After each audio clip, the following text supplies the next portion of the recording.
तो class 10th की half yearly परीक्षाएं बिल्कुल सिर पर हैं और तैयारी की टेंशन हो रही है? अगर हाँ, तो बिल्कुल सही जगह आए हैं। आज हम साइंस के उन पक्के टॉपिक्स पर बात करेंगे जो परीक्षा की तैयारी को काफी आसान बना देंगे। जी हाँ, हाफ ईयरली एग्जाम्स तो आ ही गए हैं और हम सब जानते हैं कि ये समय कितना जरूरी होता है। आखिरकार यही तो फाइनल एग्जाम की नींव रखता है। और ऐसे में थोड़ा बहुत स्ट्रेस होना मतलब बिल्कुल नॉर्मल है। सिलेबस इतना बड़ा, हर सब्जेक्ट पर बराबर ध्यान देना, ये थोड़ा मुश्किल तो लगता ही है, पर घबराने की कोई बात नहीं है। आप जरा इस नंबर को ध्यान से देखिए, 90 से 100%। ये क्या है?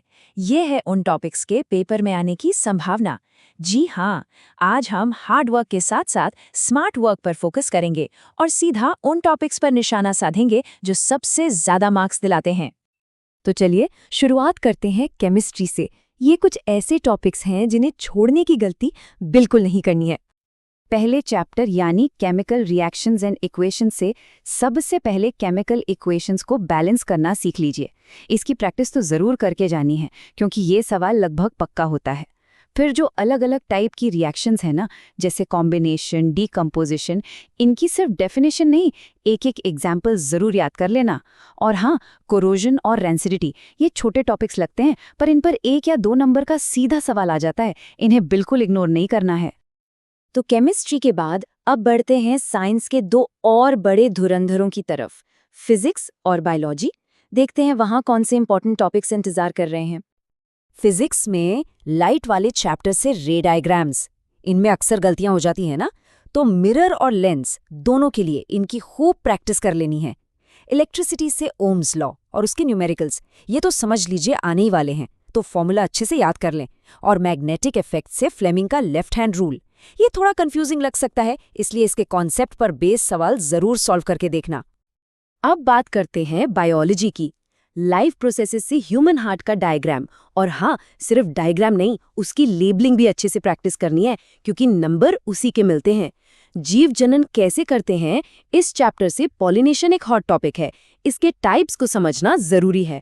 और कंट्रोल एंड कोऑर्डिनेशन से न्यूरॉन का स्ट्रक्चर, ये भी काफी इंपॉर्टेंट है और बनाने में ज्यादा टाइम भी नहीं लगता। अब ये स्लाइड बहुत इंटरेस्टिंग है। देखिए कि मार्क्स आते कहाँ से हैं।